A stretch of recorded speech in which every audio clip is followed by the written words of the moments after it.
بسم الله السلام عليكم ورحمة الله وبركاته. كم جرت نبلي ينكي نجاك أبدو جرتو الحمد لله بقى نجان جراتن أركونكم سنرجتن كان فوم منك يكيسة تلولدت يكتي هجد سني قدوف إن شاء الله جل قبرتي فوم مريتي دستي بدرجة ليه جراكونكم سنرجتن سو جدتي قوتو كوها كنجا ولالت تيجودا فون كان مو أسي قد اللي تكسون هندن دهما قرو أسي أوليو قردسن بريدان تاو كان الريو قردتهم بريدو ونوك مسنر جتام فون كان في سو قد كان قفها قن بشان ألو كانوا متولت بالجيسا كنو بشان ألا جراكو مسنر جتاني بشان فكيسا في دا جرا أما تددي بيئتي أكا بالجن نساهن دول كتا وكانت تسوچوسي جرا haga inni bishaan fixatu akkanumatti irra deddeebi'ee bilcheessa inshallah bishaan fixachiisee deebi'a. Kuno bishaan fixate gogee keessi isaa akkuma isin argitan kana amma immoo zayitii itti godhaa zayitiidhaan bilcheessa. Zayitii hagana takka itti godhamu wanti jedhamu hin jiru akkaataa foon irratti hidhaa qaba. Foonii ol ta'uu qaba garuu xiqqoo tokko yoo foon xiqqaa ta'e zayitiin akkasuma xiqqaata yoo guddaa ta'es akkasuma guddata.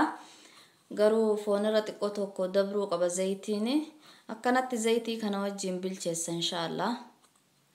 Ono zayitiin bilchaataa jira foonis haga inni bilchaatee gara bunni gurraachaa faana deebi'utti achi faana hirkatutti akkanumatti bilcheessa. Ono amma immoo qimamii itti godhaa heelii fi qarafaadha lamaan kanatti godhee kana wajjin walitti bilcheessa. Foon kun haalaan mi'aaha akka malee mi'aaha. Heeli namni beeynen jiran jedhu yoon beeynesin isa kana haga zayitiin kun hoomachaa'ee gubbarratti bahu amma bilcheessa nokkuma sin argitan bilchaataa jira xiqqoo ganaadha ammas no zayitiinis hoomachaa'ee amma kalaahaa jira no gara bunnii faana deebi'aa jira akkuma sin argitan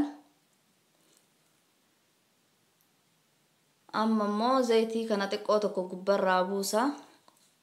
Namni gariin zayitii kana zayitii makana hundayyuu irraa qeceetii dhadhaatti godha gariin ammoo zayitiif dhadhaa wal keessa godha gariin ammoo kama dhadhaa hin jaalannellee zayitii qofaan bilcheessu hin jira ammoo waluma keessa bilcheessaa akkuma sin argitan kana akka hundattuu mataa jechuudha. Ono zayitii irraa hir'iseeti dhadhaatti godhama inshallah dhadhaanis kadheen gadda baqsisanii.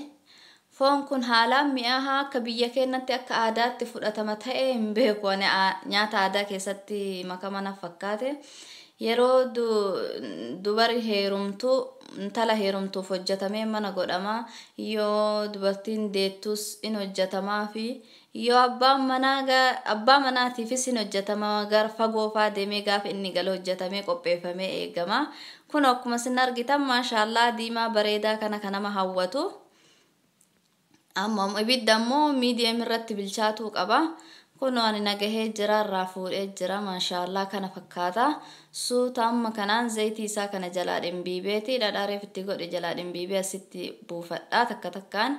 Namni gariin kanuma wajjin bakka takkatti osoo jalaan buufne qadaadee suuqataa akkasumatti lafa kaayetti fayyadama. Ana immoo hin barbaadu zayitiin kun laphee na dhaha hin jaaladhu akkanumatti foon kana qofa jaaladha. Paastaa dhan dhimbii babusanin illee irraa gadi naqanii zayitii hunda jalaa dhimbii buullee hin danda'ani ammoo akkanuma naawayya.